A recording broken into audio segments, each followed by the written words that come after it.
কোটি টাকার সম্পত্তির একলা ওয়ারিশও। সারিকার মা বাবা একটা অ্যাক্সিডেন্টে মারা গেছে, সারিকা বেঁচে গেছে, কিন্তু ওর এই হেমি স্পেশাল নেকলেট অসুখ হয়ে গেছে।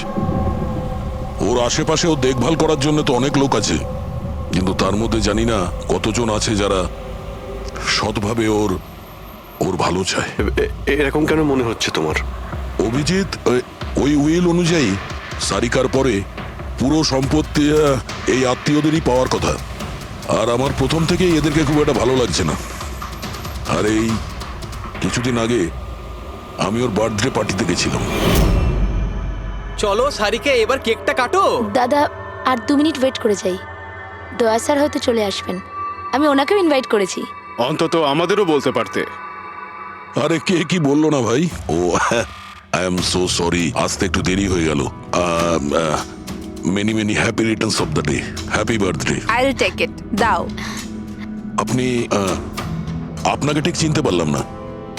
আমি বলছি, এ হলো কৃতি। সারিকার মতো পেশেন্টদেরকে হ্যান্ডেল করার জন্য ইনি ট্রেনিং নিয়েছেন, আর আমি ইনাকে 24 ঘন্টা সারিকার সাথে থাকার জন্য অ্যাপয়েন্ট করেছি। আশা করি আপনি সারিকাকে নিয়ে আর চিন্তিত হবেন না। একদম। আর আমাদেরও মনে হয় যে কৃতি থাকলে সারিকা সেফ থাকবে। অ্যাবসলিউটলি। আমারই ভুল হয়েছে, শুধু আমার ভুল।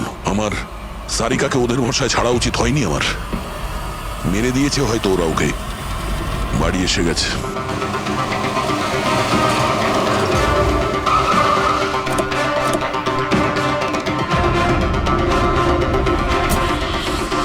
কোথায় ও? হ্যাঁ, কি করেছো তোমরা ওর সাথে? স্যার, আমরা তো জানি না কি হয়েছে। আমরা তো কিছুই করিনি স্যার। এক মিনিট, কি হয়েছে কি এখানে? স্যার, ড্রয়িং রুমের অবস্থা দেখে আমরা এতটাই ভয় পেয়ে গেছি যে আমরা ভিতরে যাইনি। আগে এটা বলো, সারিকা কোথায়? স্যার, আমরা কিচ্ছু জানি না, আমরা কিচ্ছু দেখিনি। স্যার, আমরা এইসব দেখে ঘাবড়ে গিয়েছিলাম আর সোজা আপনাকে ফোন করেছিলাম। ঠিক আছে, আমরা দেখে নিচ্ছি। পঙ্কজ, এদের সবার স্টেটমেন্ট রেকর্ড করো, আর কাউকে ভিতরে আসতে দেবে না।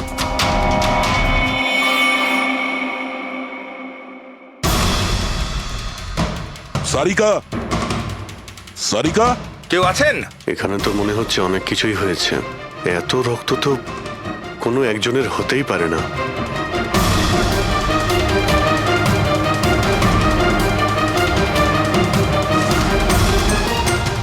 স্যার, হ্যাঁ, স্যার এই দেখুন, কেউ লুটপাট করার জন্য ঢুকেছিল, কিন্তু টাকা নিয়ে বেরোতে পারেনি। যেই ওকে বাধা দেওয়ার চেষ্টা করেছিল তার উপরেই আক্রমণ করে। স্যার, লাশ। সারিকা?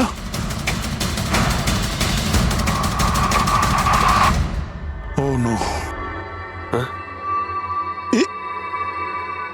মানালি তো এ। এরপর থেকে এরকম কোনোদিন হবে না। আর তাছাড়া এখন তোমার ওষুধ খাওয়ার সময় হয়েছে না? সারিকার ছোট বৌদি, জয়ন্তর স্ত্রী। তাহলে ও কোথায় আছে?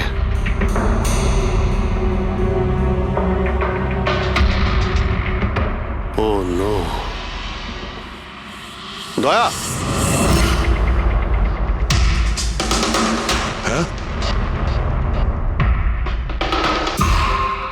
এ হলো কৃতি।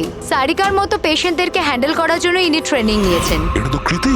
তুমি চেনো? হ্যাঁ, কৃতি স্যার, পালস চলছে, এখনো বেঁচে আছে। এ সারিকার রুমের বাইরে। সারিকা, সারিকা। ফ্রেডি, এক্ষুনি অ্যাম্বুলেন্সের ব্যবস্থা করো, একে হসপিটালে পাঠাতে হবে।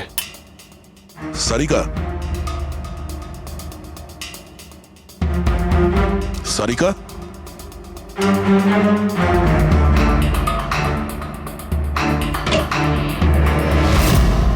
সারিকা, সারিকা, অভিজিৎ। না না না না না, কিছু নেই, কিছু নেই। Relax, আমরা relax. সিআইডি থেকে। এসো, রিল্যাক্স, বাইরে রিল্যাক্স, এসো, বাইরে এসো, বাইরে এসো। রবি, এসো। সাবধানে। তুমি ঠিক আছো তো? বসো, এখানে বসো। থ্যাংক গড, একে পাওয়া গেছে। তুমি ঠিক আছো? সবাইকে মেরে দিয়েছে, সবাইকে মেরে দিয়েছে স্যার। এক মিনিট, এক মিনিট। কে করেছে এসব? কে ছিল সে? দয়া স্যার, কি হয়েছিল? স্যার সবাইকে মেরে দিয়েছে স্যার। কে? মেরে দিয়েছে। কে? কে মেরেছে? আমার মনে হয় এক্ষুনি একে হসপিটালে পাঠানো উচিত। ওর মানসিক অবস্থা ঠিক নেই। এটাই ঠিক হবে, মনে হচ্ছে শক পেয়েছে। রবি, তোলো একে। ওঠো, ওঠো। আমার সাথে এসো।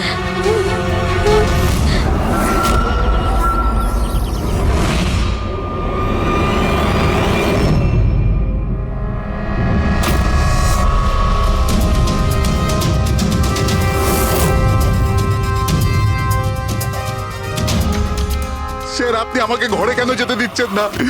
আমার বউ খুন হয়েছে।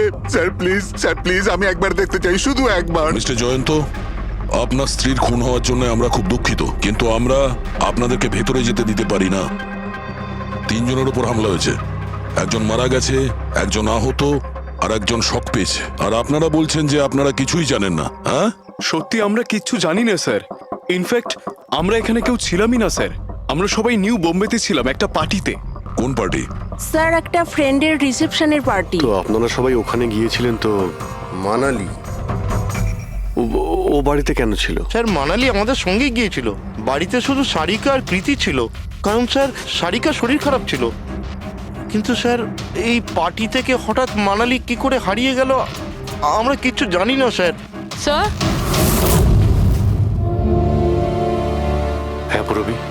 স্যার এই দেখুন, এর নখে এবং এর বডিতে অনেক গুঁড়ো চুল পাওয়া গেছে। স্যার এই কাঁচের টুকরোগুলো দেখুন, বেশ মোটা, মনে হচ্ছে কারো চশমার কাজ।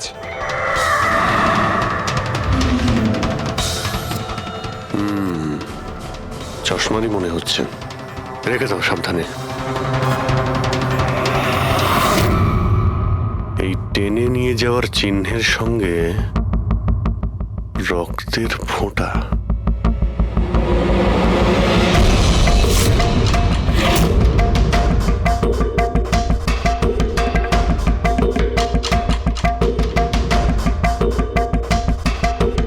এখানে এতটা রক্ত, মানে এখানে এসে দাঁড়ায় আর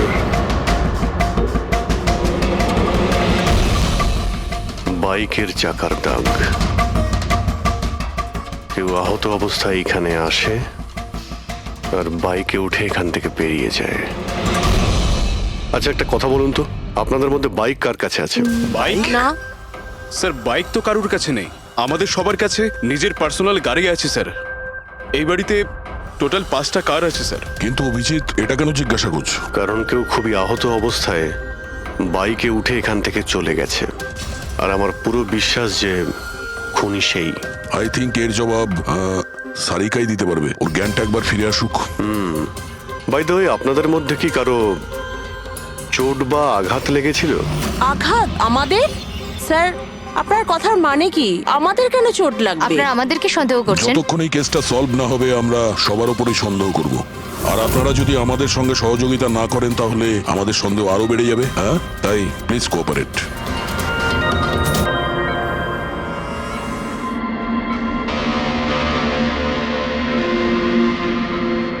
সারিকা,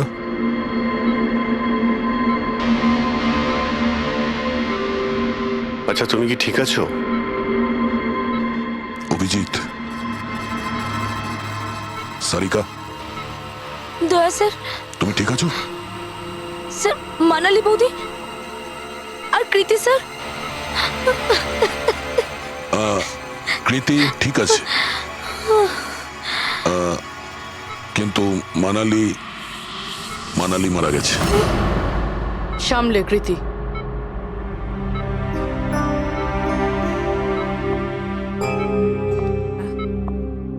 কৃতি,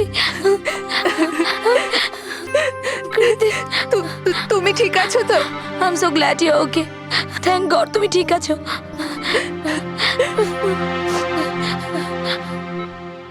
আচ্ছা কাল এক্স্যাক্টলি কি হয়েছিল তুমি বলতে পারবে?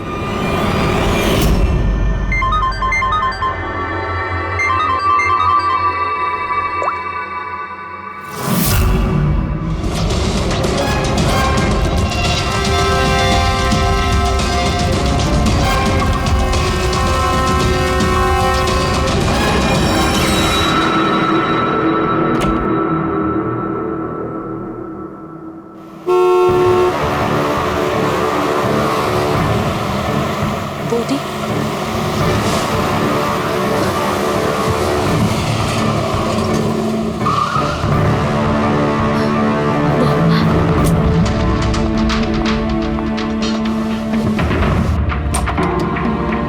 সারিকা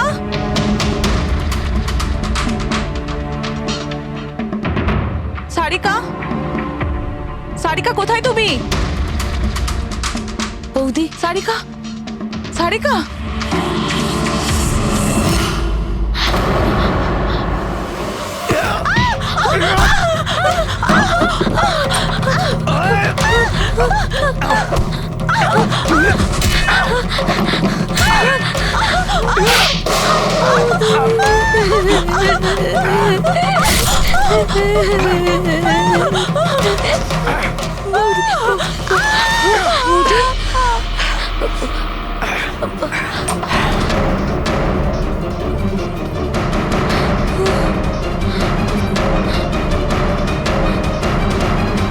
কৃতি কৃতি কৃতি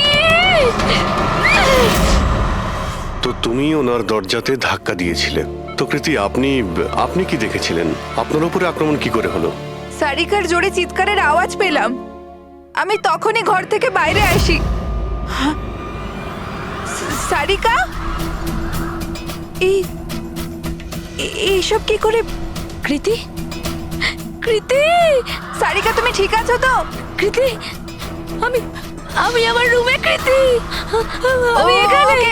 ওকে okay okay Sarika, you don't worry, I am coming. Kriti সাবধানে, খুনি এখনো বাড়িতেই আছে। খুনি?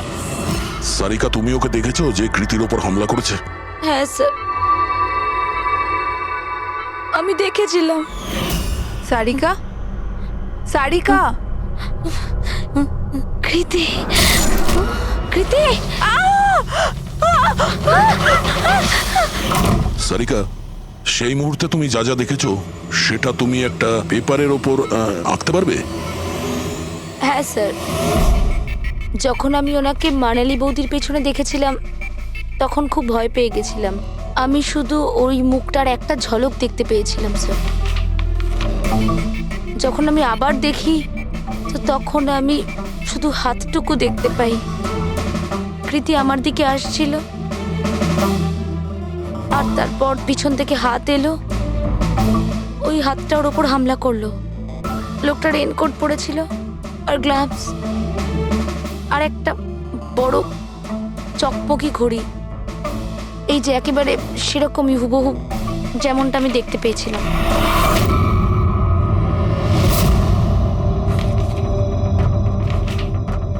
আই হোপ এই অর্ধেক ছবিগুলো দিয়ে আপনারা কিছু উপকার পেয়ে যাবেন হয়তো। চিন্তা করো না, এই অসম্পূর্ণ ছবিটা আমরা কমপ্লিট করব। ফেডরিক, মনোহরের কাছে এই পেন্টিং গুলো নিয়ে যাও আর বলো যে এই স্কেচ যেন কমপ্লিট করে।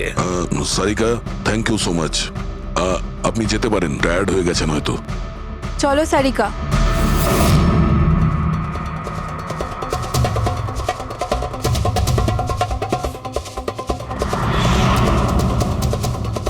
এই লোকটাকে তো আগে কখনো দেখিনি স্যার। হতে পারে শুধু এই কাজের জন্যই হায়ার করা হয়েছিল। আর ঠিক সময়ে মানালি ওর প্ল্যানটা ভেস্তে দিল। খুব মন দিয়ে দেখো এই স্কেচটা। এটা সেই লোকটার ছবি যে মানালিকে খুন করেছিল। আপনারা কি একে কোনোদিন দেখেছেন? আমি তো বুঝতেই পারছি না আমাদের কেন সন্দেহ করা হচ্ছে। এক্স্যাক্টলি, আমরা সবাই সারিকার আপনজন, আর আজ আমরা বিজনেসের সব কাজ ছেড়ে এখানে এসেছি শুধুমাত্র সারিকার জন্য। আর আপনাদের মনে হচ্ছে আমরা ওকে মারতে চাইছি? স্যার যে মারা গেছে ও আমার বউ স্যার,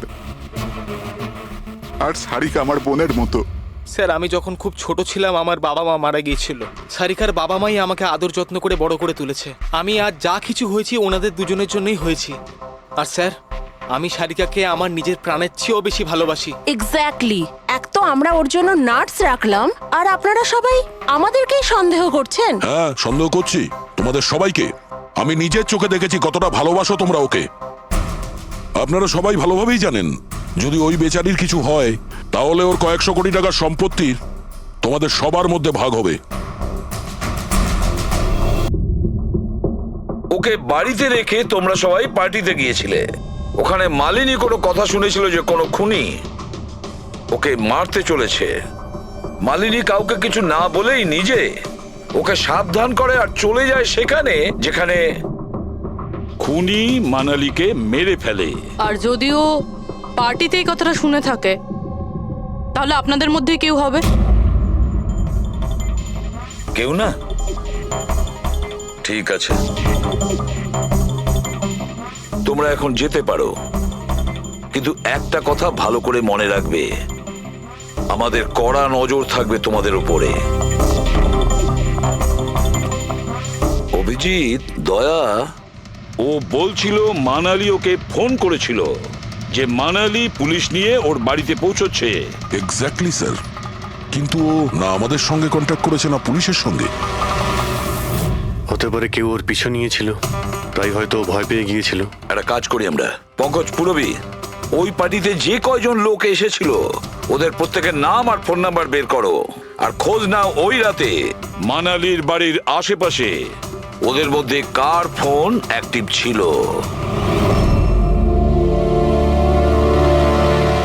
স্যার, হ্যাঁ স্যার, ওই রাতে ওখানে 250 লোক ছিল, কিন্তু স্যার একজন হচ্ছে ঈশান। ওই রাত্রেও পার্টিতে ছিল, আর ওখান থেকে ও সারিকার বাড়ির দিকে গেল যখন মানালি পার্টি ছেড়ে গেল। আর ফোন ওখানেই বন্ধ হয়ে যায় ওদের বাড়িতে। স্যার, আর একটা আজব ঘটনা ঘটেছে। মানালি সেই রাতে ওই বাড়িতে ফোন করেইনি, বরং সেখান থেকে ব্যান্ড্রায় গিয়েছিল, কোয়াড্রাম, আর তারপর থেকে ফোনটা সুইচড অফ। মানালির সেল ফোন তোর কাছেই ছিল ওই ক্রাইম সিনে।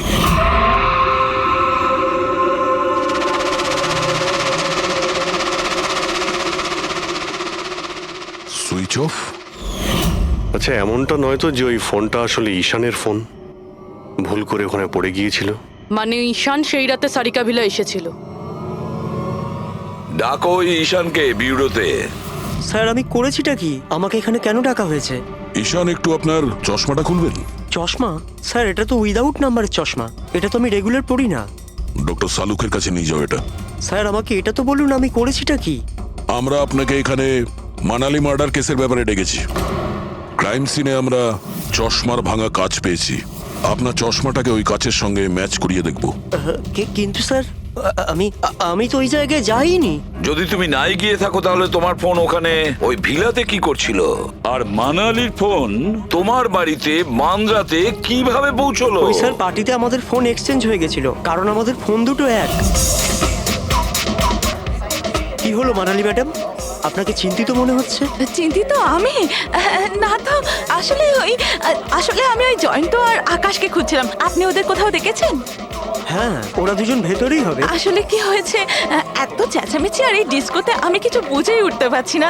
আপনি প্লিজ আমাকে একটু হেল্প করে দেবেন ওদের খুঁজে পেতে? আমি ওদের ভেতর থেকে আপনার কাছে পাঠাচ্ছি।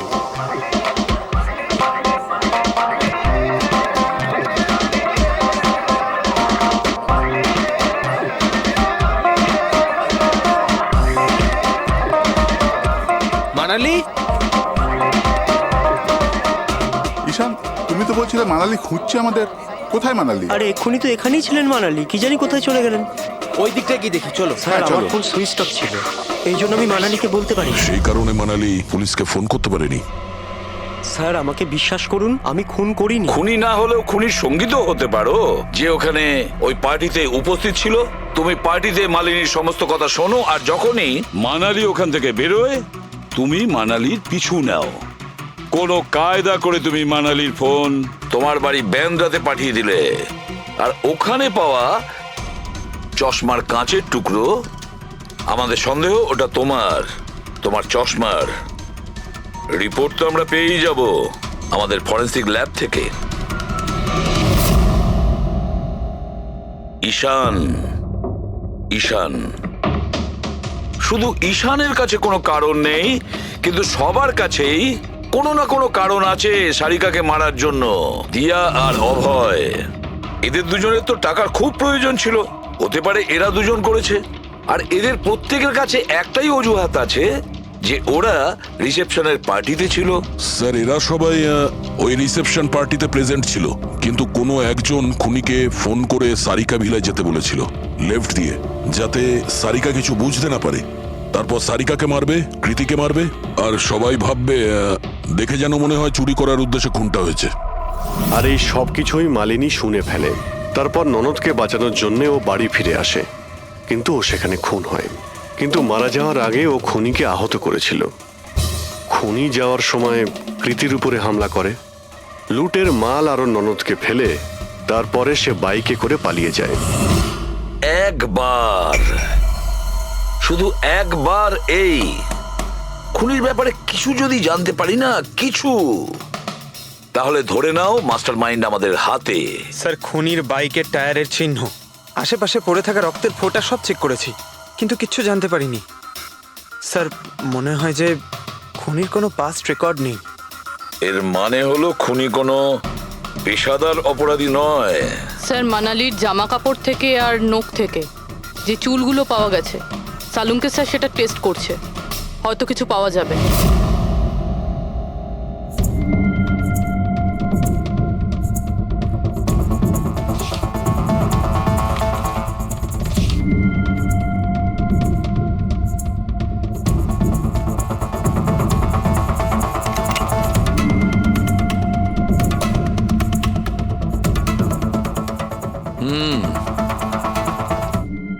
আমার আন্দাজ একদম ঠিক ছিল। এবার শুধু ডিএনএ রিপোর্টটা দরকার। হ্যাঁ সালুকে বস, হ্যাঁ একটা কথা ঠিক যে ঈশান খুনি নয়, কারণ ক্রাইম স্পট থেকে এই যে চশমার লেন্সের ভাঙা টুকরো পাওয়া গেছে, এইগুলো ঈশানের চশমার সঙ্গে ম্যাচ করছে না। এক তো ঈশানের চশমার পাওয়ার 0, আর দ্বিতীয়ত ঈশানের যে চশমাটা তার লেন্সগুলো একদম নর্মাল, কিন্তু এই লেন্সটা ফটোক্রোম্যাটিক, মানে রোদের সঙ্গে রং পাল্টায়। আচ্ছা, ওই যে রক্ত পাওয়া গিয়েছিল ওই বাইকে টায়ারের মার্কের কাছে, সেটা কি খুনির রক্ত? হ্যাঁ, ওই রক্তটা খুনিরই, যার বয়স 25 থেকে 30 বছরের মধ্যে। আর মানালির নখে যে চুলটা পাওয়া গেছে ওটা নিশ্চয়ই খুনির। আসলে বস, হাতাহাতি করবার সময় চুল গোড়া থেকে উপড়ে আসে, অথচ এই যে চুলটা, এটা উপড়ে আসেনি, কাটা হয়েছে। আর এইটা দেখো স্ক্রিনে, যতগুলো চুল আছে সব আলাদা আলাদা রকমের।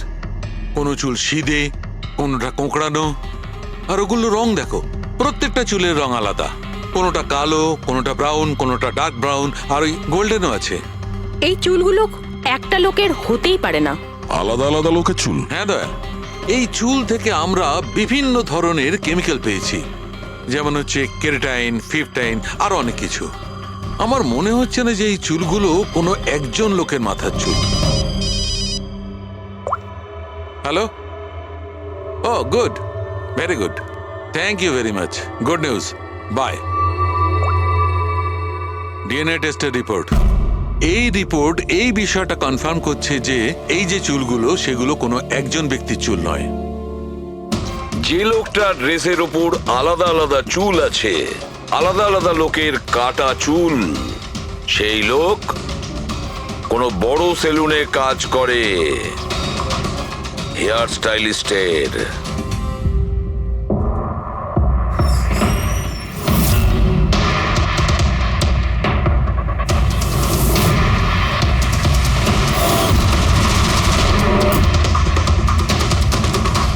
স্যার, এ তো বিমল, আমাদের স্পায়ের স্টার হেয়ার স্টাইলিস্ট। স্যার, এখানে যেই আসুক না কেন সবাই ওর কাছেই হেয়ার স্টাইল করতে চাইতো। কিন্তু স্যার, এই কিছুদিন ধরেই হলো এই টাকা পয়সা নিয়ে ভীষণ চিন্তিত থাকতো। এর জুয়া খেলার খুব অভ্যাস ছিল, কিন্তু স্যার এই খুন করবে এটা স্যার আমি একদম ভাবতেই পারছি না। যাই হোক, এখনো কোথায় আছে বলতে পারবেন? স্যার, একে এখন কোথায় পাবেন এটা আমি বলতে পারবো না, তবে কিছুদিন যাবত এখানেও কাজে আসছে না, আর নাও আমার ফোন তুলছে। আপনি ওর ফোন নাম্বার আর অ্যাড্রেসটা দিন আমাদের। হ্যাঁ স্যার, আমি এখনই আনছি।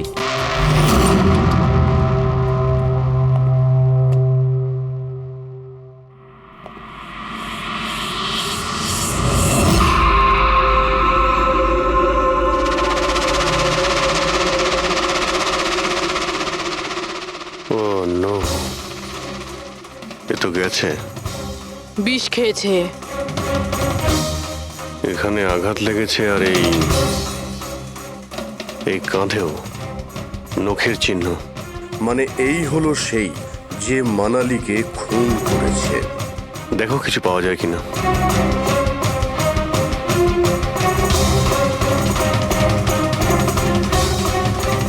স্যার, হ্যাঁ, আমি বিমলের বাইকটা চেক করলাম স্যার। বাইকটার হ্যান্ডেলে শুকিয়ে যাওয়া রক্ত আর কাঁদালে আই অ্যাম শিওর স্যার এগুলো ওই বাড়িটার ব্যাকইয়ার্ড থেকেই লেগেছে।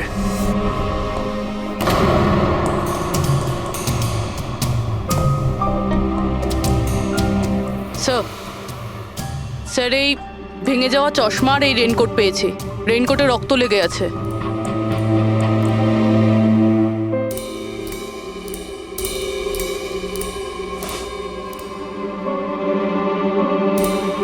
এই দেখতে পাচ্ছ, বাঁ হাতে ঘড়ি। হ্যাঁ, তাহলে স্যার যদি বিমল বাঁ হাতে ঘড়ি পরতো তাহলে ও কি করে বলল যে ডান হাতে ঘড়ি পরা ছিল? রাতে পার্টিতে মানালি কেউ সারিকাকে খুন করবে সেই আলোচনা শুনে ফেলে, আর তখন মানালি ঈশানের কাছে সাহায্য চায়। ওকে বলে যে জয়ন্ত আর আকাশকে ওখানে পাঠিয়ে দিতে। এর মানে আকাশ আর জয়ন্ত দুজনেই নির্দোষ। বাকি রইল এই তিনজন, রজনী, অভয় আর দিয়া। ওই খুনের মাস্টারমাইন্ড এই তিনজনের মধ্যেই কেউ হবে। আচ্ছা স্যার, ওই কলের অন্যদিকে কে ছিল? স্যার ওই বিমল হতে পারে। না স্যার, আমি বিমলের ফোন রেকর্ড চেক করেছি। ওই রাত্রে ওদের মধ্যে কেউই বিমলকে ফোন করেনি। তাহলে অপর প্রান্তে কে ছিল সেদিন? ল্যান্ডলাইন? আচ্ছা, ওদের বাড়ির ল্যান্ডলাইন ফোন? হ্যাঁ, হতে পারে। ফ্রেডি, পঙ্কজ, একটু খোঁজ নিয়ে দেখো তো 11টার আশেপাশে ওদের ল্যান্ডলাইনে কেউ ফোন করেছিল কিনা। ওই মেয়েটার কথা অনুযায়ী খুনির ডান হাতে ঘড়ি পড়েছিল, যেখানে বিমল বাঁ হাতে ঘড়ি পড়েছিল। আরও এটাও বলেছিল যে খুনি যে রেনকোট পরেছিল সেটা ব্লু কালারের ছিল, কিন্তু আমরা বিমলের বাড়ি থেকে যে রেনকোট পেয়েছি সেটা কালো ছিল। হতে পারে সারিকা কিছু ভুল করেছিল, ঠিকমতো দেখতে পাইনি ও। স্যার, স্যার ওই রাতে 11:30টার সময় বাড়িতে কেউ ফোন করেছিল। কে ফোন করেছিল? আপনারা সত্যি বলছেন এই সব কিছুর পেছনে আমার নিজের লোকের হাত আছে? একটু অপেক্ষা করুন, সব জানতে পারবেন। স্যার, আপনারা আবার কেন খোঁজ খবর নিচ্ছেন? একবার তো খোঁজ খবর নিয়েছেন। সেদিন প্রমাণ একত্রিত করার জন্য আর আজ কেস ক্লোজ করার জন্য। আপনি একটু অপেক্ষা করুন, এখনই সবকিছু জানতে পেরে যাবেন। স্যার, পেয়ে গেছি। কিন্তু এটা তো সেই রেনকোটটাই যেটা ওই খুনি পড়েছিল। এখানে কি করে এলো? বলছি, তুমি বলেছিলে যে মানালি তোমাকে দৌড়ে এইখানে বাঁচাতে এসেছিল। কারণ ও ওখানে পার্টিতে শুনেছিল যে কেউ তোমাকে খুন করতে চায়। কিন্তু সে খুনি ছিল না, সেই ছিল যে এই পুরো প্ল্যানটা করেছিল। আর যার সঙ্গে ওর ফোনে কথা হয় সেও কিন্তু খুনি নয়, অন্য কেউ ছিল। সেই সময় এই বাড়িতেই সে তোমার সঙ্গে উপস্থিত ছিল। বাড়িতে? ওই সময় আমার সাথে কৃতি, কারেক্ট? এটা পুরো প্ল্যান ছিল। খুনি কাজ ভেঙে বাড়ির ভেতরে ঢোকে, কিন্তু গন্ডগোল তখন হলো যখন ও মানালিকে মারলো সারিকা ভেবে। মানালি তো মারা গেল, কিন্তু মরার আগে ও খুনিকে এতটাই আহত করে দিয়েছিল যে খুনি এখানে সারিকাকে মারার জন্য দাঁড়ায়নি, পালিয়ে গেছে। Sir sir, 1 minute. যদি খুনি পালিয়ে গেল তাহলে কৃতিকে কে মারলো? কারণ সারিকা নিজের চোখে কৃতির ওপর হামলা হতে দেখেছে। হ্যাঁ, আমি দেখেছিলাম। ওই হাতটা এলো আর ও কৃতির ওপর হামলা করেছিল। হামলা তো হয়েছে, কিন্তু করলোটা কে?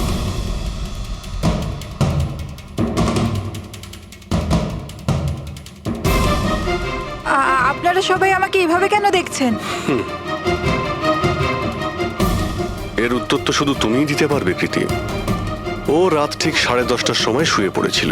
আর মানালি কাউকে ফোনে কথা বলতে শুনেছিল রাত 11:10 আর সেই ফোনটা এসেছিল এই বাড়ির ল্যান্ডলাইনে। কে রিসিভ করেছিল সেই কলটা? যদি আমরা এটা মেনেও নিই যে বিমল তোমার ওপর হামলা করেছে, তাহলে ও তোমাকে বাঁচিয়ে রাখলো কেন? ও মানালিকে এত নৃশংসভাবে মারলো, আর তোমাকে শুধু এই একটা আঘাত কেন? ও সারিকাকে কেন মারলো না? আর এই চুরি করা টাকা ছেড়ে পালালো কেন? আর সব থেকে বড় প্রশ্ন, ও খুনিকে এই ব্লু কালারের জ্যাকেট পরে থাকতে কি করে দেখলো? কি করে দেখলো সেই ঘড়িটা, যা বিমল লেফট হ্যান্ডে পড়তো, রাইট হ্যান্ডে নয়? বিমলের রেইনকোটের কালার ছিল ব্ল্যাক।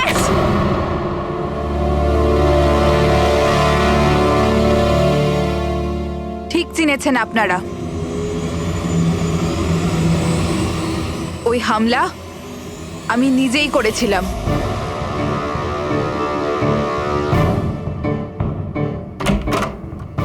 সারিকা, সারিকা কোথায় তুমি? মানালি এখানে এই সময়? Sarika,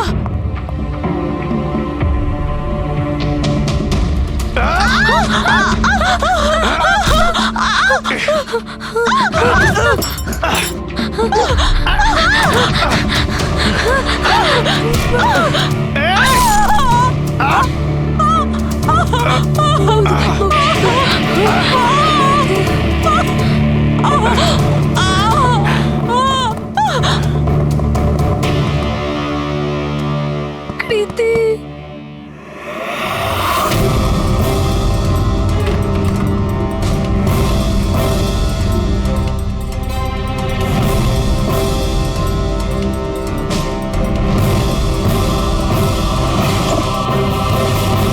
I am coming, Sarika, don't worry.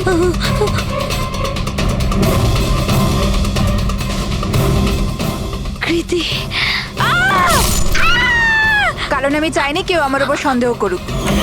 আর তুমি যখন এত কিছু বলেই দিলে, তখন ওই মাস্টার মাইন্ডের নামটাও বলে দাও। হ্যাঁ, আর তুমি যদি বলো ওর নামটা আমি বলে দিই, যে মানালিকে মেরেছে আর সারিকাকে মারতে পারতো। কি রজনী দেবী, আপনি জানেন আমরা কার কথা বলছি? রজনী, তুমি? হ্যালো, কিলার শার্প 11:30টায় পৌঁছে যাবে। সারিকার খেলা শেষ, যে কোনো মূল্যে করতেই হবে। ওই আমার বাকি টাকাটা? তুমি তোমার পয়সা পেয়ে যাবে। ওকে।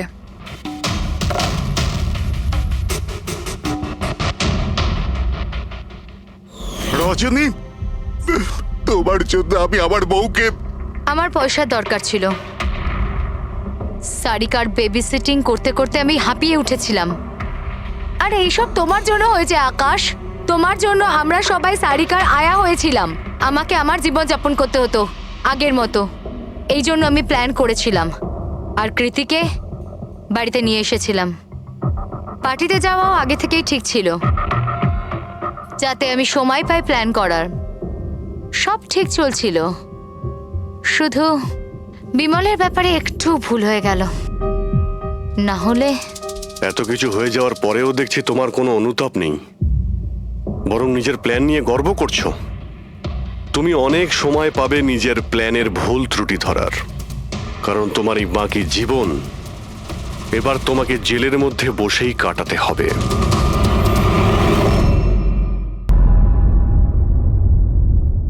Good morning Manasi. Good morning. এত বেলা হয়ে গেল, আমাকে ডেকে দাওনি কেন? আজকে তোমার ছুটি না, তাই ভাবলাম তুমি আজ বিশ্রাম করো। চা খাবে? হ্যাঁ, চা খাও। এখনই করছি। এই নাও তোমার চা। Thank you. তুমি কাজ বেশি করো, তোমার বেশি বিশ্রামের দরকার। আরে আমার কাজটা তেমন সমস্যা নয় যতটা তুমি মনে করো। মৃতদেহ মানুষকে আর কি সমস্যায় ফেলতে পারে, পড়ে থাকে চুপচাপ। তুমিও না। আচ্ছা, সব ফরেনসিক ডক্টরই কি তোমার মতো হয়? আরে আমি মজা করছি না, মৃতদেহের সাথে থাকা খুবই সহজ, অন্তত সারাদিন বক বক করে না। তাহলে যাও প্রথম স্ত্রীর সঙ্গে গিয়ে বিশ্রাম করো। হ্যাঁ, হট টপ রেডি করে রেখেছি, তুমি ওখানে গিয়ে বিশ্রাম করো। আর ফ্রেশ হয়ে এসো, আমিও তাড়াতাড়ি তৈরি হইনি, একসাথে ব্রেকফাস্ট করা যাবে। দেখো, এই যাবো আর আসবো।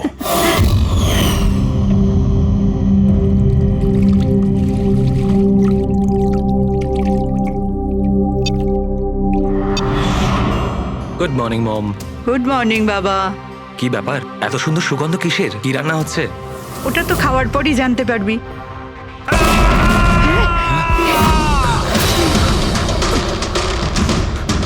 বাবা, বাবা, কেশব, কেশব, বাবা দরজা খোলো।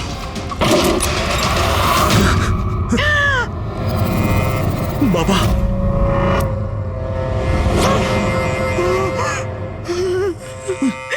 বাবা, কেশব, বাবা, এসব কি হয়ে গেল?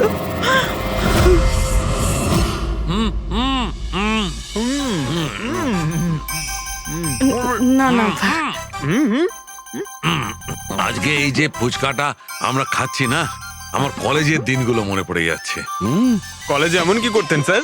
আরে পঙ্কজ, আমাদের কলেজে, মেডিকেল কলেজে যত ব্যাচমেট ছিল, ঘনিষ্ঠ বন্ধু, সবাই একসঙ্গে বসে যেতাম টেবিলের ওপরে আর বাজি ধরতাম 1 মিনিটের মধ্যে কে কতটা ঝাল আর কত বেশি ফুচকা খেতে পারে।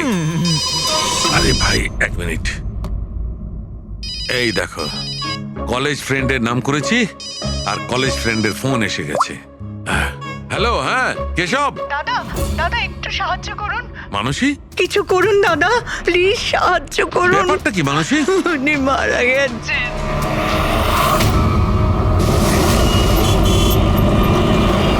মানসী, মানসী, মানসী কি হয়েছে?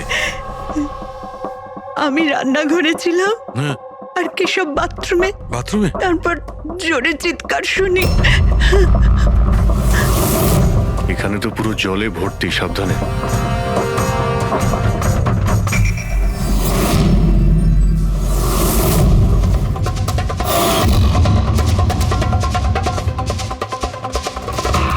স্যার, স্যার পিঠে তো দাগ রয়েছে, কিন্তু ব্লিডিং কোথা থেকে হয়েছে? হ্যাঁ, আঘাতটা খুব জোরেই হয়েছে, কিন্তু কোনো ক্ষত তো দেখা যাচ্ছে না।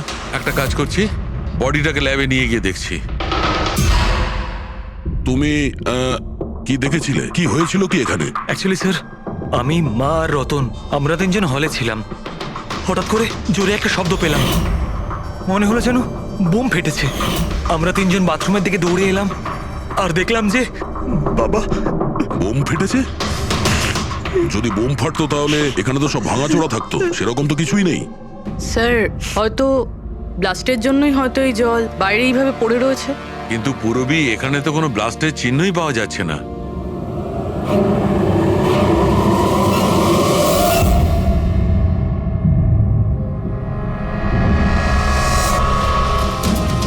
আপনাদের কি মনে হয় কে কে করতে পারে? আই মিন আপনার হাজবেন্ডের কারোর সঙ্গে কোনো শত্রুতা বা কোনো রকম ঝামেলা? কারোর সঙ্গে কখনো কোনো শত্রুতা ছিল না স্যার। বাবা কোনোদিনও কারোর কোনো ক্ষতি করেনি। উনি একজন সাকসেসফুল ডাক্তার ছিলেন, প্রাইভেট হসপিটালে চাকরি করতেন।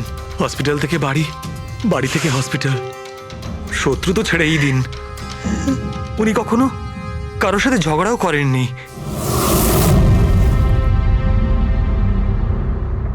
মানুষে চিন্তা করো না, যে এই কাজটা করেছে তাকে আমরা ছেড়ে দেব না। তোমাদের কাছে এটা আমার প্রতিজ্ঞা। ওকে খুঁজে বার করবই, আর সে কঠিন থেকে কঠিনতর সাজা পাবে।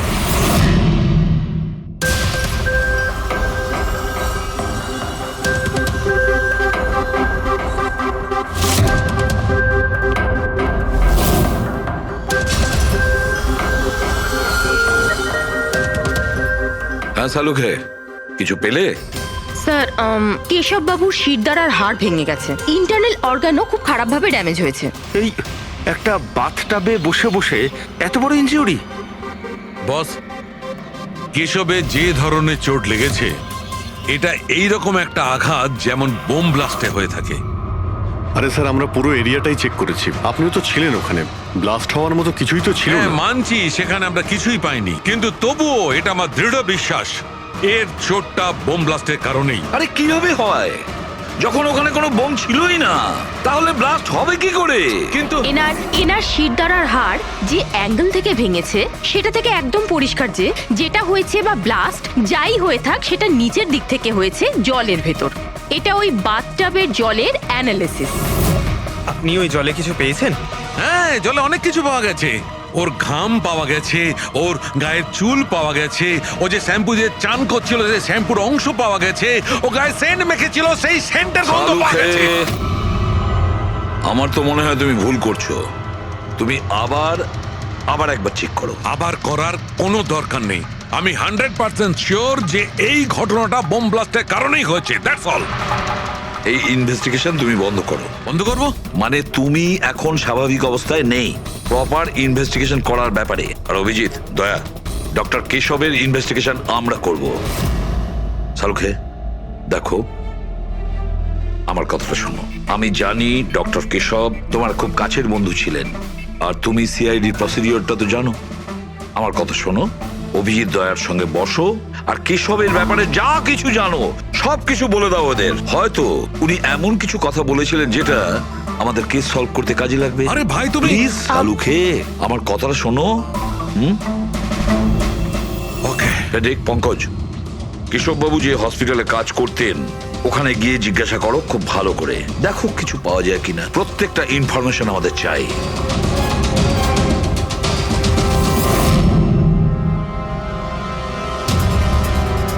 না পুরবি না। কি কিছু পেলে? স্যার কেশব বাবুর ফোন রেকর্ডে কিছুই নেই। কোনো হুমকির SMS, কোনো রকম আনইউজুয়াল ফোন কল, কোনো রকম আনইউজুয়াল জিনিস কিছু নেই। ভাই আমি বলছি কেশব একজন সহজ সরল লোক ছিল, শুধু নিজের কাজের দিকে মন ছিল, কারোর সঙ্গে কোনো গন্ডগোল ছিল না, ওর কোনো শত্রু থাকতেই পারে না। স্যার হসপিটাল থেকে কিছু পাওয়া যায়নি? ফেডরিক আর পঙ্কজ ওরাও দুজনে কিছু পায়নি।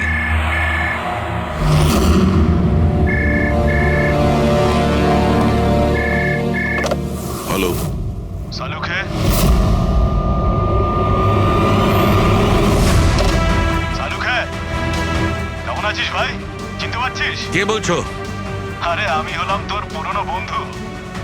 সালুখে, তুই তোর বন্ধুকে ভুলে গেলি? চল, কোনো ব্যাপার নয়, কিন্তু আমি আমার বন্ধুকে কিন্তু ভুলিনি। আমার উপহারটা পেয়েছিস তুই? ওই লাশ। কে তুমি? আর তুমি কেশবকে কেন মেরেছো? আবারও ভুল প্রশ্ন করলি সালুখে। ভুল কেন নয়, তোর তো প্রশ্ন করা উচিত ছিল কেশবকে আমি কিভাবে মেরেছি। আরে জিজ্ঞেস কর, জিজ্ঞেস কর। তুই এমনিও ধরতে পারবি না। তুই তো এমনিতেই টাইম ওয়েস্ট করে যাবি অ্যানালাইসিস আর থিওরির মাধ্যমে। বোম ব্লাস্টের ব্যাপারে খোঁজ খবর পেলি তুই? হ্যাঁ, বাথটাবের জল পরীক্ষা করেছিস? আর কেশবের শত্রুর নাম লিস্ট করেছিস? এখনো করিসনি? তাড়াতাড়ি কর সালুকে, কি করছিস তুই? আমি তোমাকে। স্যার নন ট্রেসেবল ফোন ছিল, মাল্টিপল লোকেশনস। ও মাই গড। ডক্টর সালুখে, আপনি এই লোকটার আওয়াজ চেনেন? না, আমি বুঝতেই পারছি না কে ফোন করছে। এ আমাকে নিয়ে ঠাট্টা করছে, এ মনে করছে আমি কোনো সূত্র খুঁজেই পাবো না। হিন্টস তো দিয়ে দিয়েছে সালুখে, ও তো মজা পাচ্ছে, কিন্তু না চাইতেই ও আমাদের দুটো ক্লুজ দিয়েছে। এক নম্বর, ও তোমাকে আগে থেকেই চেনে, আর নাম্বার 2, ও এই বাথটাবের ব্যাপারে সমস্তটাই জানে। কিন্তু আমার শত্রু কে আছে ভাই? স্যার যে কেউ হতে পারে। আপনি এত ক্রিমিনালকে জেলে পাঠাতে সাহায্য করেছেন। এ আমার থেকে কি চায়টা কি? প্রতিশোধ। ও তোমার কাছে প্রতিশোধ নিতে চায়। কিন্তু স্যার আমরা জানতে পারবো কিভাবে এটা কে? পুরোপুরি অপরাধী চুপ করে থাকতে পারে, কিন্তু ওর করা অপরাধ কোনোদিন নীরব থাকবে না। ওই বাথটাবের ব্যাপারটা খুব ভালো করে তদন্ত করো। কেশবের মৃত্যুর রহস্য ওই বাথটাবেই আছে। আপনারা এই বাথটবটা কোথা থেকে কিনেছিলেন? কেশব কিনেছিল।